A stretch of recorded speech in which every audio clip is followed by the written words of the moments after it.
Des maths, nous nous retrouvons aujourd'hui pour parler d'un classique du cinéma. Il est trop souvent sous-estimé car il a le tort d'être un film d'animation Disney. J'essayerai de vous démontrer que ce film, bien que dessiné, mérite qu'on lui rende justice et que l'on reconnaisse enfin son statut de grand film malgré son but de divertissement. Tout d'abord, parlons de la genèse de ce film. Merlin l'Enchanteur, The Sword in the Stone de son titre original, n'a pas du tout marché. La compagnie bat de l'aile malgré son projet gargantuesque de Disney World. Walt sait que sa compagnie va mal et qu'il doit la sauver du naufrage. Pour cela, une solution. Lors du prochain long-métrage d'animation, il sera de la partie. Bill Pitt, scénariste du studio, propose à Disney d'adapter le livre de la jungle de Rudyard Kipling. Disney accepte, le projet est lancé. Bill Pitt commence l'adaptation du scénario et Terry Gilkyson se charge de l'écriture des chansons.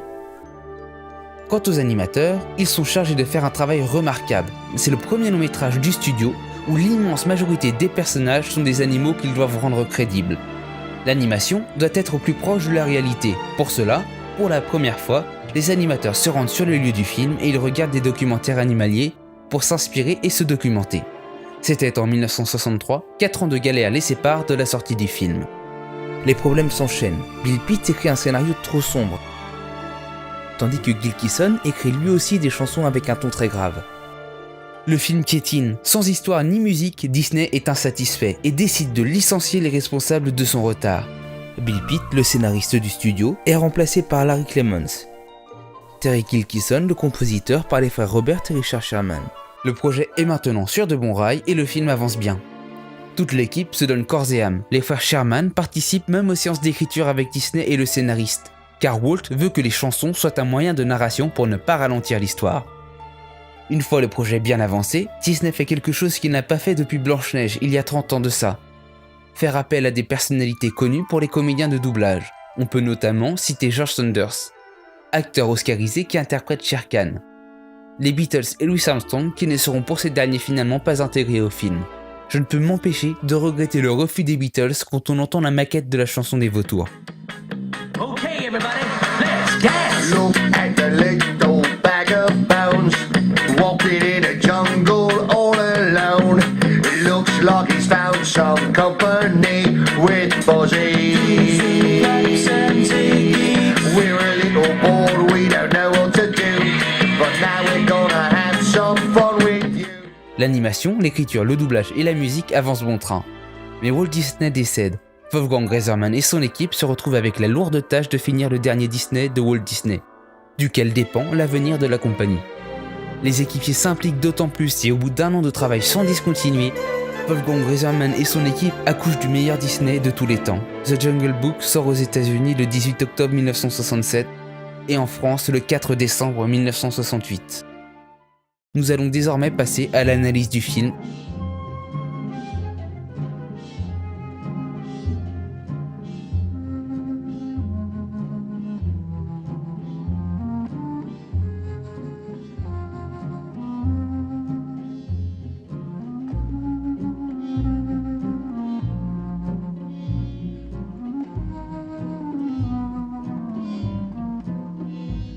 Nous pouvons remarquer que comme pour beaucoup de longs métrages de cette époque, le générique ouvre le film. On ne nous présente pas de personnages pendant ce générique, mais on nous plonge dans un univers. On découvre avec les lieux et la musique l'ambiance. Les cartons de décor sont comme la musique, d'une beauté à couper le souffle.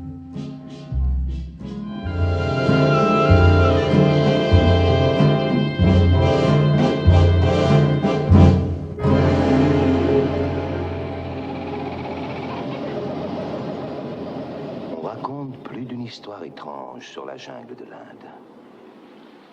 Mais aucune n'est aussi singulière que celle d'un petit garçon nommé Mowgli. À la fin du générique, on ne perd pas de temps. Bagheera se place en compteur. En 7 minutes, générique compris, tous les éléments utiles au contexte sont révélés. Bagheera a fini de raconter son histoire, on vit maintenant l'action. C'est une façon élégante de donner toutes les informations et de garder l'intérêt du spectateur grâce à l'immédiateté de l'action.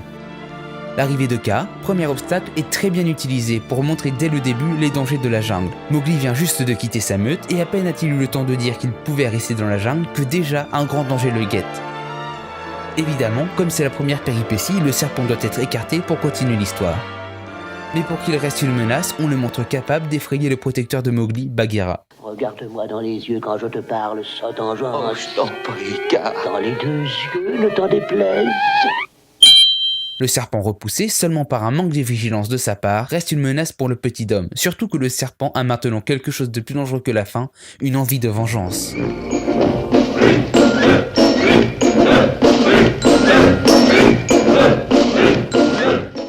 La séquence qui suit sert à montrer la petitesse de Mowgli par rapport à la jungle et son inaptitude à vivre parmi les autres animaux.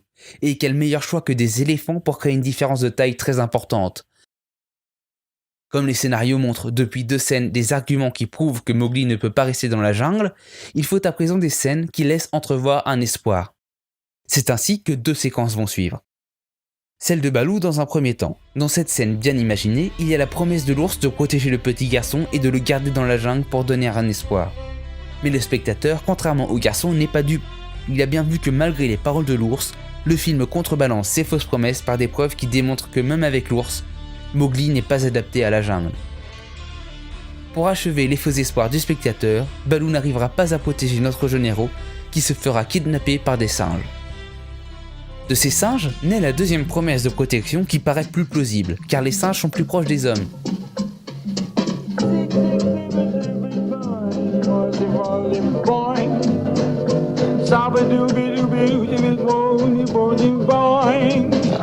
Je voudrais devenir un homme, orang-outan. De plus, ils habitent dans une ancienne cité d'humains. Il est accueilli par une fête et le roi Louis l'orang-outan qui semble très intelligent et sympathique. Malgré cela, la joie de Mowgli et du spectateur est de courte durée, car la seule possibilité pour le jeune garçon de rester avec les singes est le feu. Le feu, l'outil des humains que Mowgli ne veut pas rejoindre. Pourquoi avoir écrit ces 2 scènes? C'est après l'espoir que la chute est plus violente. Pour enfoncer le clou, l'ours incompétent qui n'a pas réussi à protéger notre héros le rejette. C'était sa dernière chance de rester dans la jungle. À présent, le petit homme est vraiment tout seul, livré à lui-même, dans un milieu hostile. Et c'est à ce moment qu'on retrouve pour la première fois Shere Khan, pour bien faire comprendre ou simplement rappeler le danger qui guette Mowgli. Aie confiance, crois en moi, que je puisse veiller sur toi. Une nouvelle péripétie avec le serpent l'entraîne à fuir de nouveau et le force à se retrouver sur des terres désolées, où il va rencontrer des vautours. Bien que sympathique dans le film, il reste dans l'image populaire relié à la mort étant des charognards. Le mauvais présage entraîne logiquement à l'affrontement final avec le tigre. Je suis bien d'accord.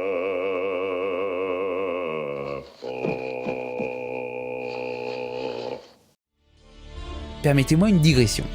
La séquence des vautours parle de la rencontre de l'homme qui est rejeté car différent et les vautours qui subissent le même sort.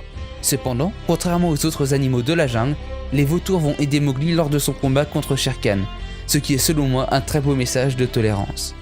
Revenons-en au combat final. Depuis le début du film, on nous dit que si Mowgli rencontre le tigre, c'est fini pour lui. L'assurance du tigre et le mépris pour le danger du petit renforcent notre appréhension. Le tigre décide ensuite de jouer avec sa proie en nous laissant l'espoir d'une fuite de Mowgli. Mais il ne fuit pas. Baloo intervient, mais il n'est d'aucune aide. Pour que Mowgli arrive à vaincre le tigre, pour être enfin à la hauteur de la jungle, il est obligé d'embrasser son humanité et de se servir du feu pour mettre en fuite son agresseur. Shere Khan vaincu, Mowgli va-t-il à présent rester dans la jungle? Cela paraît évident pour le petit homme et Baloo. Cependant, le film a un message écologique à faire passer très en avance sur son temps. L'homme ne fait plus partie de la nature et doit la laisser tranquille au lieu d'empiéter sur le territoire des animaux. Voyons maintenant comment Wolfgang Reitherman met tout cela en scène.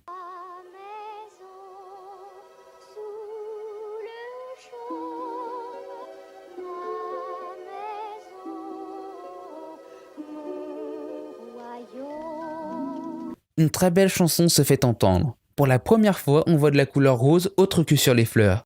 Mowgli prend son temps pour se rapprocher, on voit une petite fille qui chante. La signification de la chanson est amenée dès le début. On voit Shanti qui défait ses nattes, symbole de l'enfance en Inde, ce qui nous informe déjà que Shanti chante son avenir avec Mowgli. La mise en scène est subtile. Mowgli au début reste proche de l'animal, il est méfiant et perché dans les branches. Mais dès qu'il est confronté directement à elle, il tombe littéralement sous le charme de la petite indienne.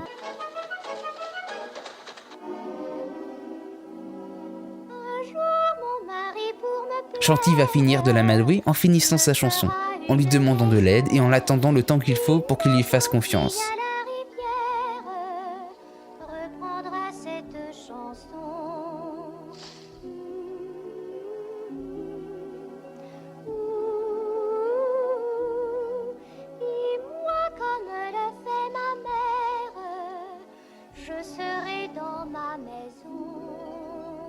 Et dans le même temps, l'adulte qui accompagne son enfant entend la véritable fin de l'histoire, le résumé de la vie qu'attend Mowgli loin de ses amis de la jungle. C'est mélancolique, c'est beau et ça rappelle aux parents qu'un jour, il faut laisser partir leur enfant pour qu'ils prennent leur vie en main. Il faut laisser de la liberté à ses enfants, sans être triste ou inquiet pour l'avenir comme le font Bagheera et Baloo en reprenant la chanson de l'ours en chœur, car le départ de Mowgli ce n'est pas la fin, ce n'est que le début de sa vie à lui. Maintenant que nous avons fini de parler du scénario et que nous avons commencé à parler de mise en scène, reprenons notre analyse de mise en scène depuis le début. Commençons à parler de l'animation. Dès le début, on peut observer sur les mouvements de Bagheera et des loups le réalisme apporté à l'animation.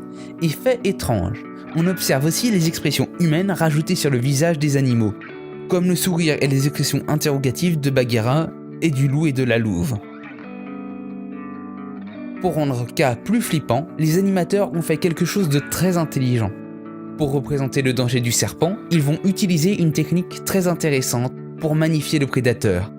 Ils vont lui donner une longueur dépassant l'entendement, si bien qu'avant qu'il ne soit battu, Kaa ne laissera voir que des petits bouts de son corps à l'écran en laissant au spectateur la tâche de se faire une idée de la longueur du monstre.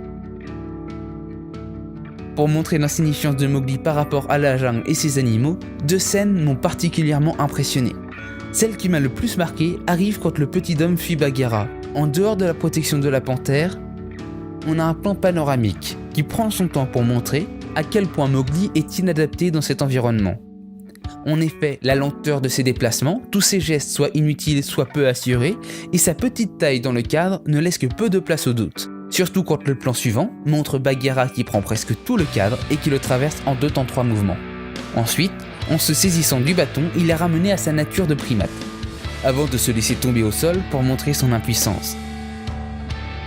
Les plans de Mowgli sont d'ailleurs en contre-plongée pour rapporter du misérabilisme à sa condition. Le deuxième plan est celui des éléphants, où l'écart de taille est très flagrant, d'autant plus que quand le colonel Hati saisit le petit homme de sa trompe, à ce moment-là, la fragilité de Mowgli saute aux yeux. Voyons à présent le combat final. La scène de Shere Khan est très bien réalisée, cela se passe sur une terre désolée. Les couleurs du ciel n'ont jamais été aussi sombres, les arbres sont menaçants, l'animation rend le tigre terriblement effrayant car le réalisme a atteint son paroxysme. Le tigre n'est plus qu'un félin enragé. Toute trace d'anthropomorphisme a disparu. Arrive ensuite le déferlement du tonnerre qui, avant d'apporter la solution, rajoute un sentiment d'angoisse à cette scène. Pour conclure sur la mise en scène, je ne m'y connais pas beaucoup en musique, mais une des mélodies de ce film est très bien utilisée.